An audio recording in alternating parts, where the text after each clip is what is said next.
Stay Pete, Dr. Judy.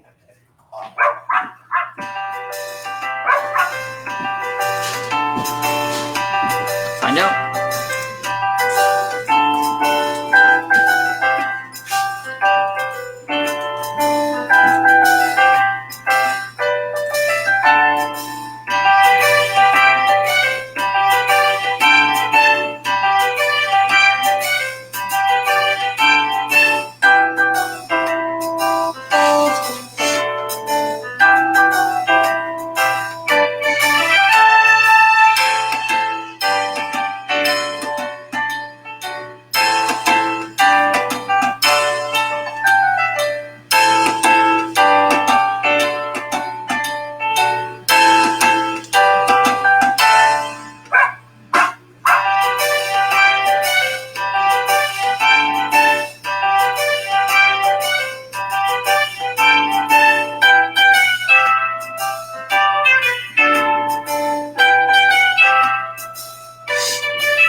Remember, you can purchase all of Dr. Morgan's products at her website at www.drjudymorgan.com. Now it's time to sit back, relax. Underwater. Okay. Oops, whoops. Now I got to make it not repeat. Stop. Okay, so tried something different with the music this morning. Played it with internally on my own computer, so seemed to work a little better. Okay. Sorry we didn't get on yesterday. It was just kind of one of those days where one thing led to another. It got away from us very quickly. And then, once it hits about 11 o'clock in the morning, I'm like, yeah, it's probably a little late to do that. So just is what it is. Okay. Oh, hi from Spain. Okay. So someone was nice enough to send me an article from The Guardian, and it was published yesterday. And it's titled Pet Flea Treatments Poisoning Rivers Across England. And I had seen some stuff about this a while back, but this is really not good. So highly toxic insecticides used on cats and dogs to kill fleas and ticks are poisoning rivers across England, a study has revealed. And don't for a minute believe this is only in England. It's just that they happen to be nice enough to study it there. It's happening all over the world. The discovery is extremely concerning for water insects and the fish and birds that depend on them, the scientists said, who expect significant environmental damages being done. And remember, we talked about this with the isoxazoline drugs, that they are extremely toxic to fish. So if our dogs are pooping and peeing metabolites of these isoxazolines, and then that is running into our waterways, we're going to kill off fish. That's very concerning. And if we're killing off insects, yes, it was from Cape Town. Thank you, Linda. If we're killing off insects, what about all the species that depend on them? They were talking about giving Bravecto to 1/3 of the population of humans in countries where malaria is a big problem, because it would kill off so high a mosquito population when the mosquitoes would bite those people that would decrease the amount of malaria. Well, okay, great. It's also going to decrease your bird populations and your bat populations and all the populations that depend on eating those insects for survival. So the research found fipronil, which is the active ingredient in Frontline, for one, but a lot of products, in 99% of samples from 20 rivers. And the average level of one particularly toxic breakdown product of the pesticide was 38 times above the safety limit. Fipronil and another nerve agent called imidacloprid, which is in a lot of flea products, that was found in the rivers, have been banned from use on farms for some years. Now, if it's banned for use on a farm because it's so toxic, why the heck are we putting it on our dogs? There are about 10 million dogs and 11 million cats in the UK, with an estimated 80% receiving flea treatments. Do you guys really have that many fleas there? whether needed or not. And that's the important part, whether needed or not, because veterinarians have convinced you that you have to put a product on your animal every month, all year round. I did a consultation yesterday and I said, the dog was on Credelio, and I said, have you ever found fleas and ticks? Well, one time I found one tick crawling on my dog.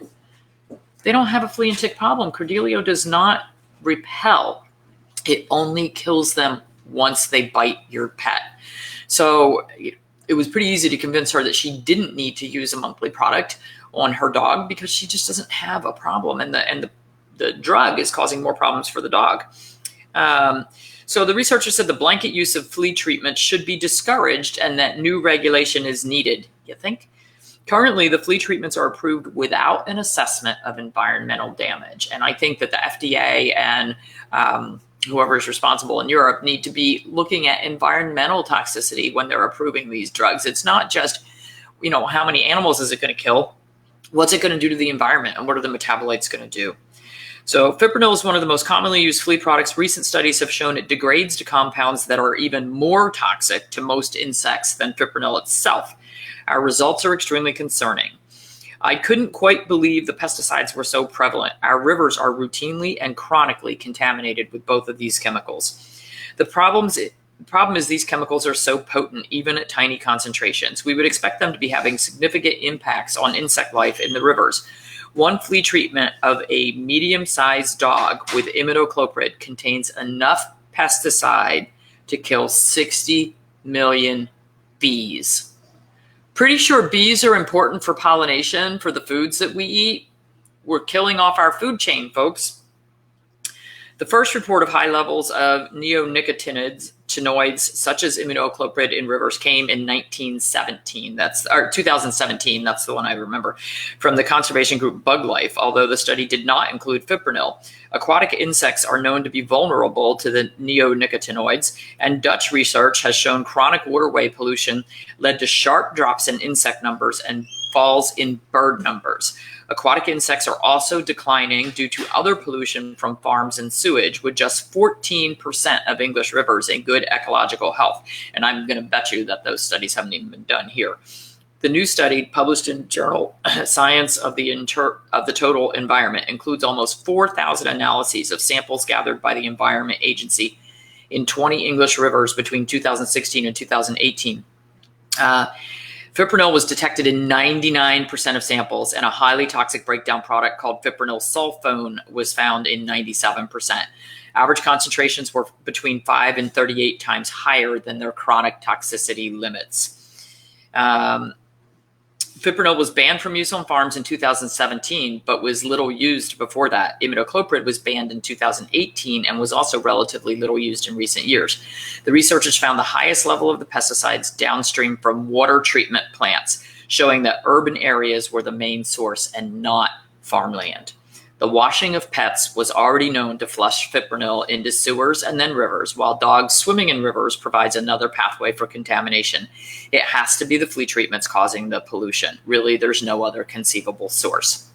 There are 66 licensed veterinary products containing fipronil and 21 containing imidacloprid in the UK, many of which are sold without prescriptions. Many pets are treated every month, whether the flea treatment is needed or not. This needs to be reconsidered, the scientists said, particularly in winter when fleas are less common. New regulations should also be considered, they said, such as requiring prescriptions for the treatments and assessing the environmental risk before they are approved for use. The problem is the veterinarians are going to hand out those prescriptions willy-nilly. They're going to go, oh, yes, you have to give that every single month. Ugh. When you start large-scale use of any sort of pesticide, there are often unanticipated consequences. Clearly, something has gone wrong. There isn't a regulatory process for this particular risk, and clearly there needs to be. 3 years have passed since we first highlighted the risk to wildlife from flea treatments, and no regulatory action has been taken. The massive overpollution of all water bodies with fipronil is shocking, and there is an urgent need for the government to ban the use of fipronil and imidacloprid as flea treatments. Tons of insecticides are being applied to pets every year. So there you have it, folks. Toxic, toxic, toxic. We're not only killing our animals with the overuse of chemicals and antibiotics, but we're killing our environment. And wonder what's happening in the oceans. So at least the oceans have a lot more dilutive power. But you know what? All the waters of the world commingle sooner or later. So this person says, I checked the Environment Agency website to see the water quality of my local river in northeast of England. I was shocked how bad it is. Yeah, it's pretty scary. So, yay, there's your Wednesday happy news. Sorry, guys. Don't shoot the messenger. Yeah, don't shoot the messenger, exactly. So, there you have it. I think I have the right one. We're going to see. All right, everybody have a wonderful day. I've got a couple consults to do today. I've got 3 more articles to write. Retirement, so far, not fun. I'm like so busy. Yesterday, our dogs were screaming at me for an hour and a half before I finally got enough work done that I said I could take time to feed them. Awful thing here, vets are signing new pet owners up to the so-called healthy puppy plans, monthly flea and worm chemicals, and annual vaccines for a monthly fee. Jane, that's been going on here for a long time. That's called Banfield. That's what they do. It's your health plan. It includes all that stuff. And they use lots of all that stuff. Vaccines, chemicals, antibiotics. Had a customer of mine using pesticides on their pet. Every time their dog went out and urinated, it killed the grass. She said once she started using flea-free food supplement, she noticed the grass where her pet urinated actually got green. You can find more information on Dr. Morgan's website at www.drjudymorgan.com. All right, guys, have a wonderful day.